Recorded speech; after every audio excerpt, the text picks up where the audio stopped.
यह है saint Paul higher secondary school. यहाँ पर मतदान केंद्र बनाया गया है। यह मतदान केंद्र 3R कॉन्सेप्ट पर बनाया गया है, यानी कि यहाँ किसी तरह का कचरा नहीं दिखाई देगा और इस कचरे का रीयूज और रिड्यूस भी किया जाएगा।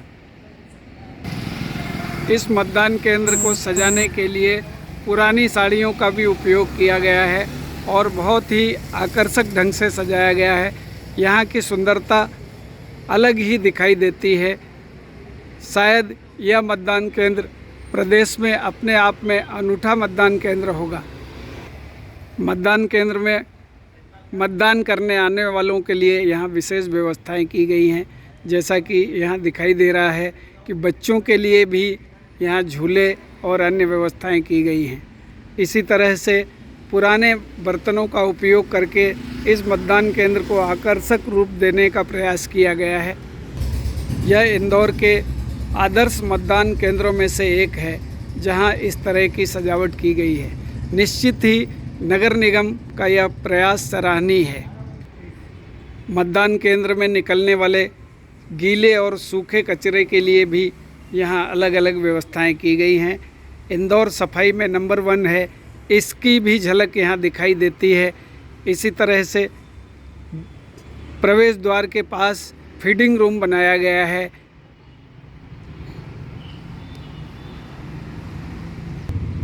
मतदान करने आने वालों के लिए यह वेटिंग एरिया तैयार किया गया है। यह किसी होटल से कम नहीं दिखाई दे रहा है। जिस तरह की सजावट की गई है, शायद ही प्रदेश के किसी मतदान केंद्र में इस तरह की सजावट दिखाई देगी। इस मतदान केंद्र को सजाने के लिए अनुपयोगी वस्तुओं का इस्तेमाल किया गया है। जिस तरह हम देख रहे हैं कि यहाँ टायर का उपयोग करके सिटिंग बेंच बनाई गई हैं।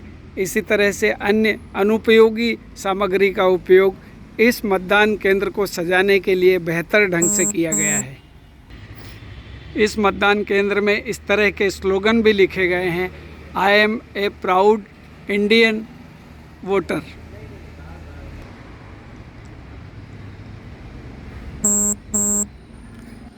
इस तरह के खूबसूरत मतदान केंद्रों में मतदान करने का किसका मन नहीं होगा।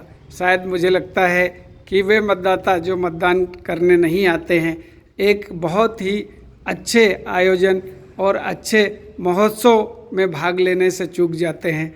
जिस तरह इस हॉल में पहुंचते हैं, मतदाता पहुंचेंगे और उन्हें यहाँ भी इंतज़ार ज़्यादा नहीं करना पड़े, इसके लिए सारी व्यवस्थाएं की गई हैं। सिटिंग एरिया यहाँ भी बनाया गया है। साथ ही इस पोलिंग बूथ को साड़ियों से सजाया गया है।